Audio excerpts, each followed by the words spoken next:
Allez, allez, allez, allez, allez. Installée depuis 2001, Magali Gravier, toujours passionnée par son métier, produit 350 000 litres de lait de chèvre par an.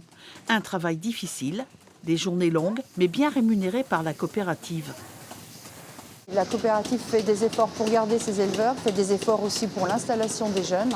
Là, maintenant, aujourd'hui, c'est l'inflation qui nous fait qu'on ne sait pas trop où on va. Bonjour. Maya et Solène préparent un BTS agricole. Vous voulez visiter? Comme 80% des jeunes filles, elles souhaitent travailler dans la filière caprine. Elles ont donc décidé de visiter une ferme. À peine 400 chèvres, entre 350 et 380 chèvres. Les parents de Maya ne sont pas agriculteurs, mais la jeune fille est bien décidée à suivre cette filière. Quand on part vraiment de rien, c'est toujours plus compliqué parce qu'on manque de contacts, d'expérience. La plupart baignent dans les fermes de leurs parents depuis tout petit, donc il faut savoir bien s'entourer et surtout saisir les opportunités, comme par exemple lors de ces sorties, de ces visites d'exploitation. Solène, elle, a des projets bien définis. Moi, j'aimerais m'installer dans le long terme, mais être en mixte, faire de la transformation plus tard. On est content que notre métier intéresse des jeunes.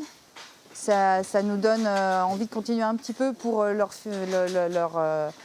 permettre de s'installer. On se dit, ça y est, la relève arrive.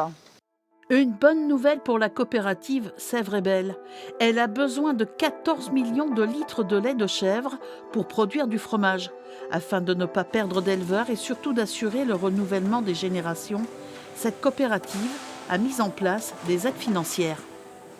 On réalise également ce qu'on appelle un accompagnement aux jeunes éleveurs. Donc c'est le pack porteur de projet.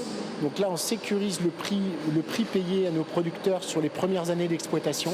L'Association centrale des laiteries, chargée de gérer les élevages laitiers et les coopératives de la région, souhaite étendre ces aides à tous les futurs accédants. C'est une filière qui a de l'avenir, mais on a besoin de la faire connaître pour que de nouvelles personnes puissent s'intégrer dans ces exploitations.